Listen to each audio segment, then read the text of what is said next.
Cartel Jareau has always been the protector of his siblings. The handsome chef has a bit of roughness to him. This one has a bit of sweetness to it. Sorry.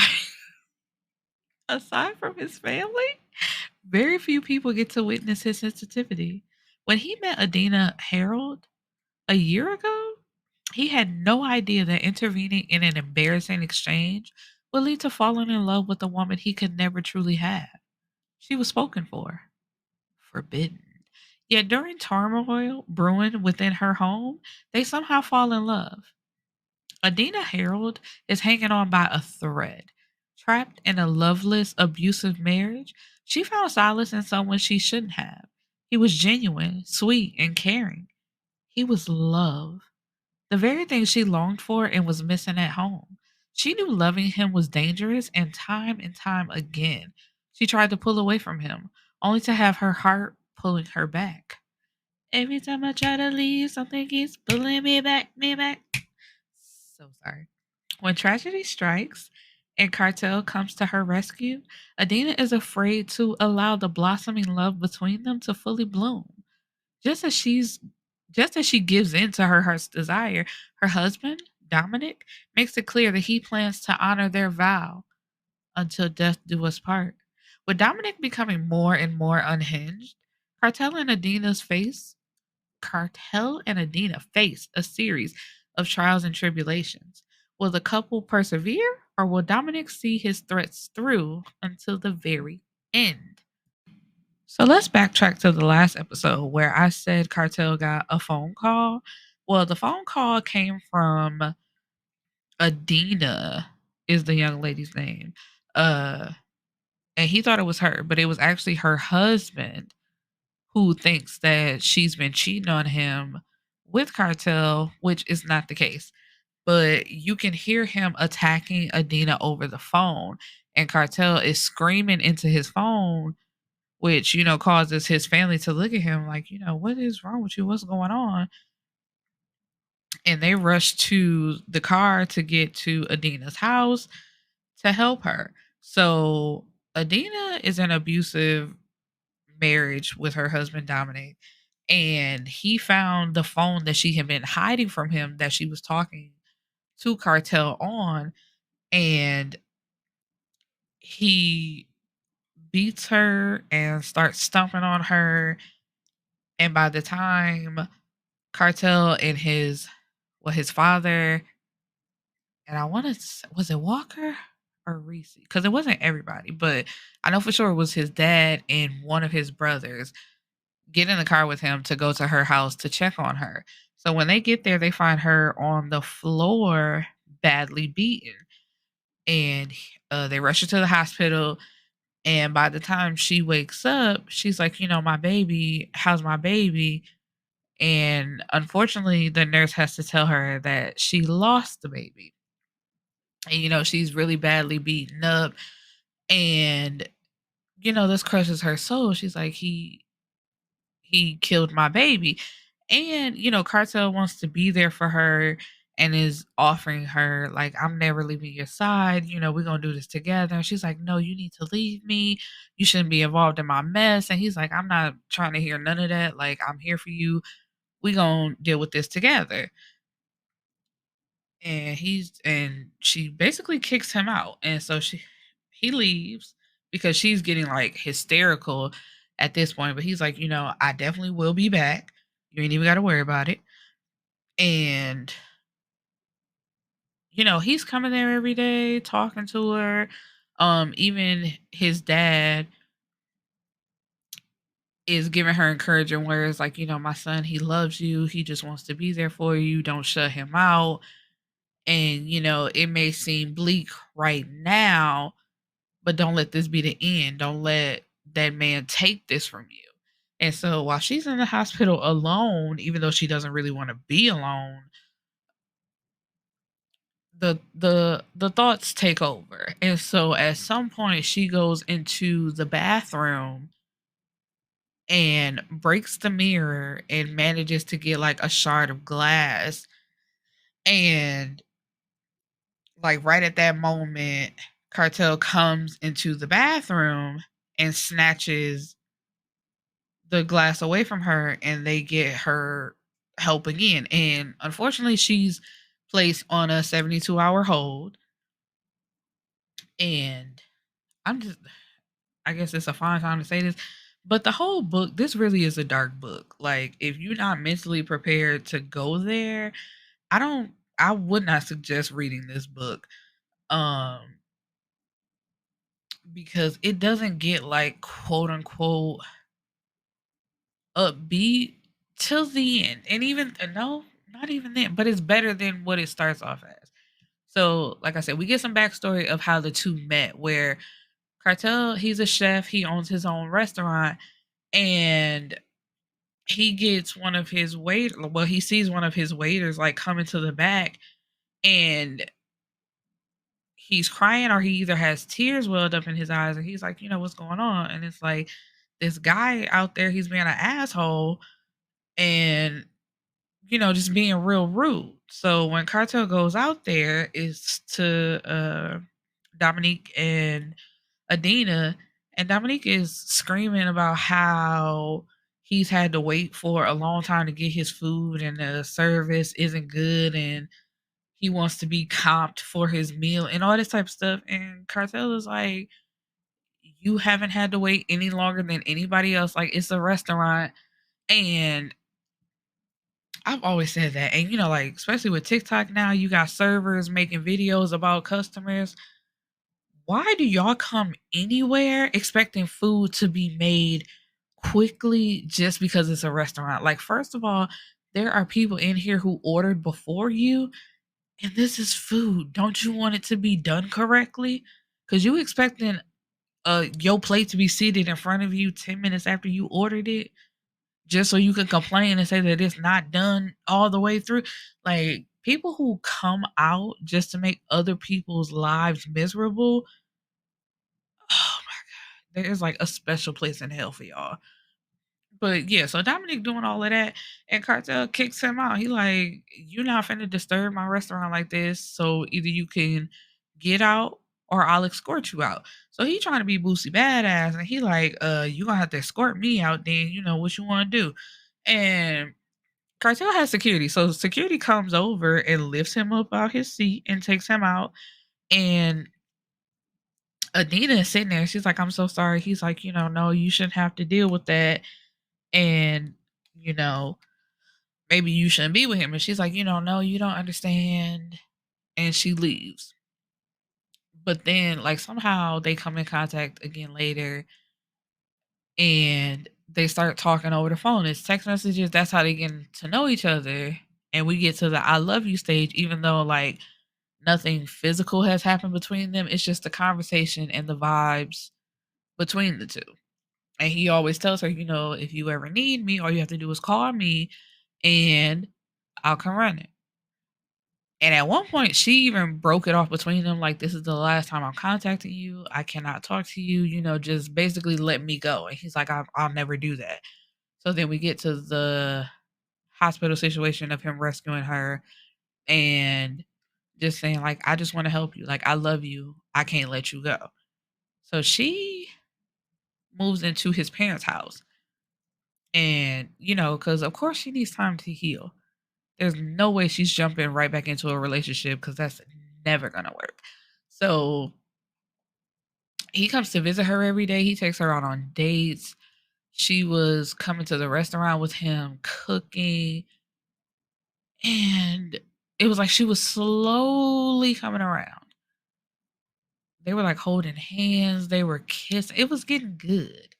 And at one point, she had went out with somebody, because he had her well protected. Because it's like Dominic, like, after he did that, he went into hiding.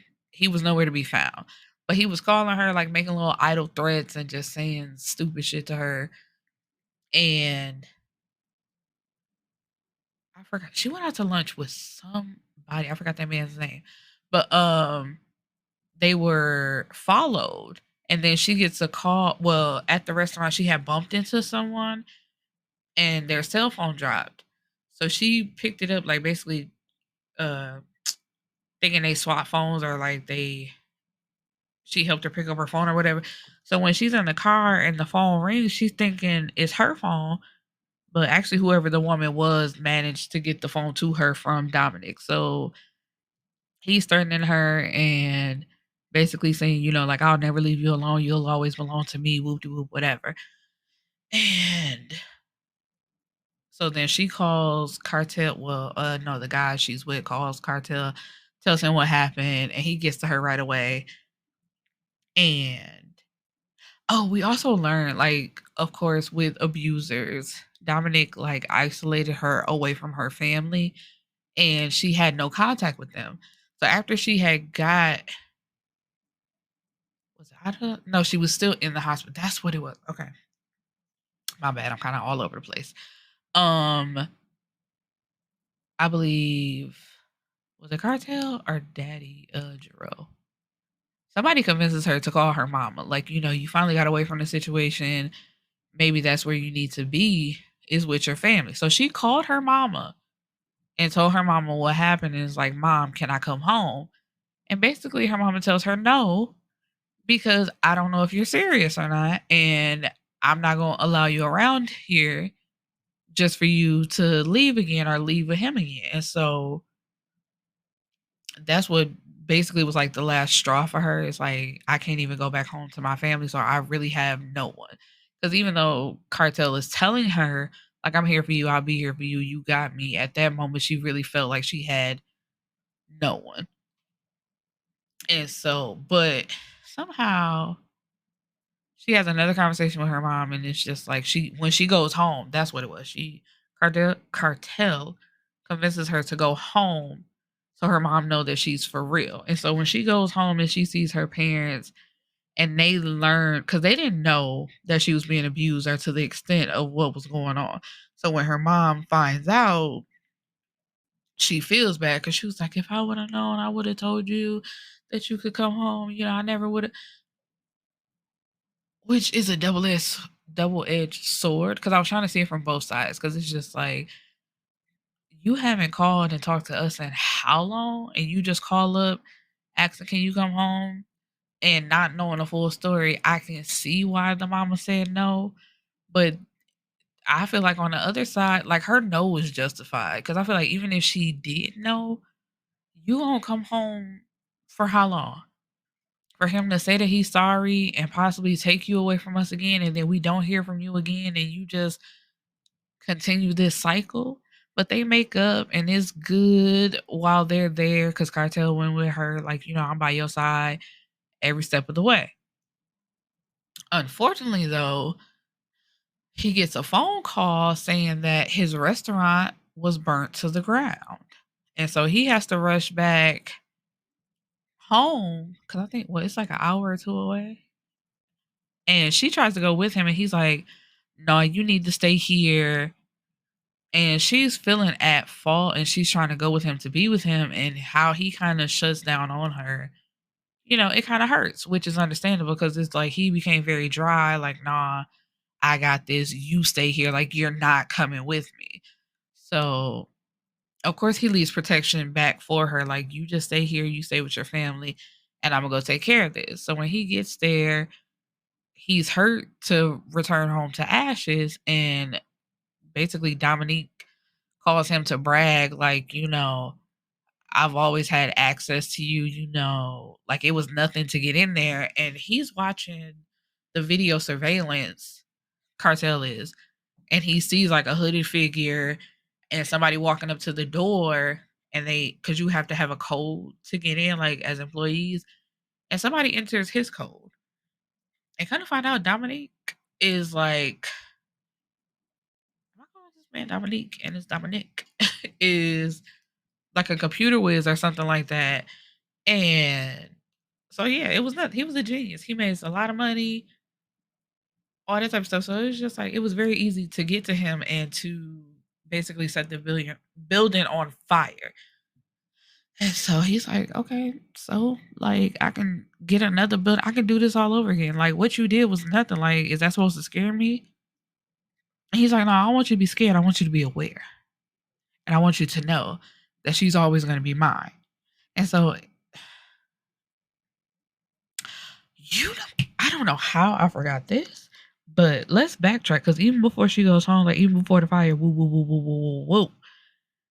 This is when Cartel took Adina over to Jameson and Olivia's house so she could meet his brothers. And baby, Reese, the youngest one, now he got a thing for older women, right? But this woman, like, she wasn't too much older to the women that his brothers are compared to him bringing around or being with. But when that woman walked through the door, Adina was like, "What? Why is she here, Ike?" And they're like, "How you know each other?" And a woman get real slick at the mouth. And Adina says, "This is my husband's mistress." And so she says ex mistress. And then she's like, "Tell him the truth. I didn't just have fun with your husband, I had fun with you too." And when Adina whipped out that knife and held it up to her throat, like, "Bitch, don't fucking play with me." She's like, "Tell him what you did." And so, of course, everybody like, "Whoa, whoa, whoa." And the kids there. I'm like, "Damn, not you traumatizing my babies." And, but of course, they're sent away. And Adina is like, I didn't do that voluntarily. You and him, like, basically raped me. Like, don't make it seem like I was a willing participant of what happened to me. And so she sent away because Reese like, "No, you gotta go." She had apologized to everybody, like, "I'm sorry, but it just brought back memories." And they're like, "Nah, it's you justifiable. Don't worry about it." But I was just like, that's why I said this story, like, if you don't have the heart to stomach it, I would skip this one and just go to the next one. But so in the end, because what Dominic, was it his house? I believe it was in Cartel's house. Like, anyway, he gets to her, beats her up pretty bad. Cartel comes, tries to save her, but he ends up getting his ass whooped in the end too. But anyway, they end up killing Dominic because that was the only way that nigga was gonna stop, was if he was dead. And they walk away with a few bumps and bruises. But it's gonna be all right, and they gonna be together, and they are working towards their happily ever after, even though they haven't completely gotten it yet. And so well, not jumping into, but the next story is part 3. And this is Walker and Georgia's story. And I only see book 3, like 3 books. I need to know, when is Reese or Reese's story coming, because I want to know the older woman that he ended up with, because he was constantly making jokes about being with Olivia and George's mama, because she not too old and she's like right up his alley and she still look good. So he was like, I might be y'all stepdaddy in a minute. But yeah, but I might have to go back and put a warning. I'll put it in the description because I'm not gonna make another recording. But baby, this book, it is heavy. It's real heavy, but it's good though. Which is, it feels so bad to say when you're talking about domestic violence, but it wasn't. Anyway, that's it. That's all. I'll see you in the next episode, my beautiful people. Because I ain't even gonna say I hope you enjoyed it. It's weird. Bye.